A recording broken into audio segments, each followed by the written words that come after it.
Hi, Nicole here, and welcome to part 3 of the Digital Photography for Beginners series. Now, I'm so excited that you're here. Hopefully you have enjoyed part 1 and part 2. Part 1 on practical life information that I wish I knew when I started out 10 years ago. Part 2 was aperture, kind of breaking down those concepts when it comes around aperture. And today, part 3 is shutter speed. Okay. Let's check this out.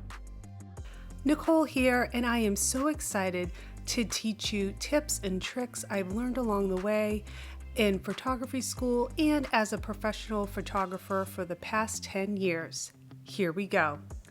Shutter speed. All right, so shutter speed in its simplest terms is how much light is being brought into the sensor of the camera. Is there a long shutter speed, so a lot of light is coming in, or if it's a short shutter speed and not a lot of light is coming in? I always think of shutter speed is if I'm shooting anything with action. So my type of photography with brand photography, I am photographing people. They may be moving. If you photograph children, they're gonna be moving. If you're photographing anything with action, sports, you want a fast shutter speed. Why? Because you want to stop that action. You don't want it all blurred out. You want a crisp shot. You want a fast shutter speed. On the flip side, you may hear a term, dragging the shutter. This is when you're opening the shutter for a really long time. Now, shutter speed is discussed in seconds and fractions of a second. So when I'm talking about I want a fast shutter speed, I'm talking 1/2000th of a shutter speed, 1/200th of a shutter speed. It's a fraction of a second. When I'm dragging the shutter and keeping it open to bring in more light, now we're getting into 1 second, 10 seconds, 30 seconds.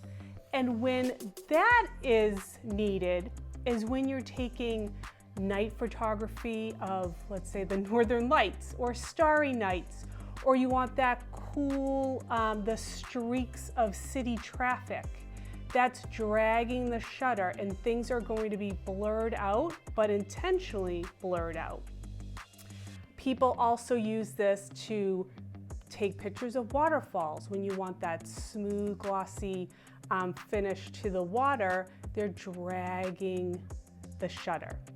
Okay, so I, of course, have another handout. I have 2 rules of thumbs on the handout. One, as a photographer, I am typically hand holding the camera. What that means is I don't use a tripod in my photography assignments.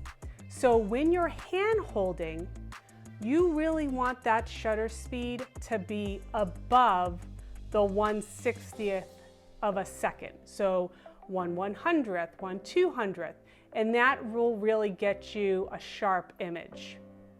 If you are on a tripod, and many photographers who are shooting night and long exposure shots, they will be using a tripod for those images.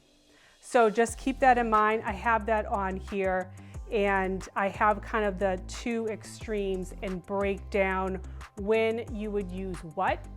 But let me know if you have any questions. This handout link will be down below, and I look forward to part 4, which will be all about ISO. All right, until next time,